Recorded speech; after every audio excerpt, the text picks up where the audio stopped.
ായി നാട്ടിൽ വന്നതിന് ശേഷം ഇന്ത്യ പ്രചാര സഭയുടെയും PN പണിക്കർ എന്ന കേരളത്തിലെ ഗ്രന്ഥശാല സംഘത്തിൻ്റെ പിതാവായ PN പണിക്കരുമായി കേരളത്തിലുടനീളം ലൈബ്രറികളും വായനശാലകളും കെട്ടിപ്പടുക്കുന്നതിനും കൂടി വളരെയധികം പ്രയത്നിക്കുകയും അവസാന കാലം കോൺഗ്രസിൻ്റെ രാഷ്ട്രീയ പ്രവർത്തനത്തിൽ തുടർന്ന് നിറഞ്ഞു നിൽക്കുകയും ചെയ്ത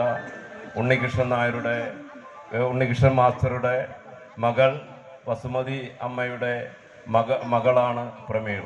അവരുടെ പിതാവ് ഭാസ്കരൻ നായരും ഈ രാജ്യത്തിന് വേണ്ടി സേവനമനുഷ്ഠിച്ച ഒരു വിമുക്ത ഭടനാണ്.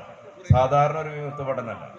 ശ്രീലങ്ക നമ്മളൊക്കെ എല്ലാവരും ഒരു 20-25 കൊല്ലം മുന്നത്തെ 20 കൊല്ലം മുന്നത്തെ പത്രങ്ങളിലും മാധ്യമങ്ങളിലും TV-യിലും ഞെട്ടലോടുകൂടി നോക്കിക്കണ്ടൊരു സംഭവമുണ്ട്. രാജീവ് ഗാന്ധിയെ അവിടുത്തെ സിലോണിലെ പട്ടാളക്കാർ തോക്കുകൊണ്ടടിക്കുന്ന സംഭവം നമ്മൾ കണ്ടിരുന്നു.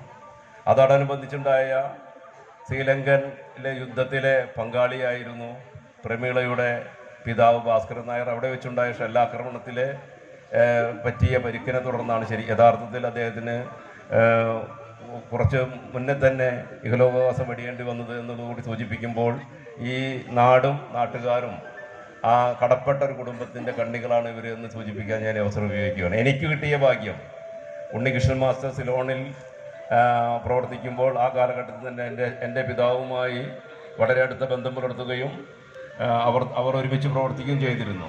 യാദൃശ്ചികമായി ഒരു കാര്യത്തിന് വീട്ടിലേക്ക് വന്നപ്പോൾ അതിനു മുന്നേ ലോഹിതാക്ഷനുമായി 10-40 കൊല്ലമായി വിദ്യാർത്ഥി യുവജന രാഷ്ട്രീയ പ്രസ്ഥാനവുമായി ബന്ധമുണ്ടെങ്കിലും ഉണ്ണികൃഷ്ണൻ നായരും അച്ഛനും തമ്മിലുള്ള ബന്ധം ഞങ്ങൾ അപ്പോഴാണ് അറിയുന്നത്. പിന്നീട് ഇപ്പോൾ അടുത്ത കാലത്താണ് വസുമതി അമ്മ ഇരുന്ന് ലോഹുവിനോട് പറയുന്നത് 10-60 കൊല്ലം മുന്നേ ഒരു പച്ച പാവാടയും ഒരു ചെറിയ കമ്മലും മറ്റ് ഒരു ഗിഫ്റ്റുമായി പുനെയിൽ നിന്ന് ഒരു വേലായുധൻ എന്നൊരാൾ അച്ഛൻ കൊടുത്തു വെച്ച് വന്നിരുന്നു എന്ന് പറഞ്ഞപ്പോഴാണ് ലോഹിതാക്ഷൻ പറഞ്ഞത് യതിയുടെ അച്ഛനാണ്.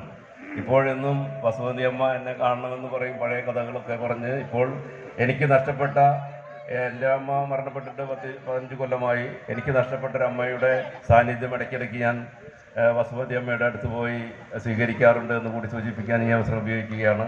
ഇത് ഇവിടെ ഇങ്ങനെ ഒരു സദസ്സിൽ പറയാൻ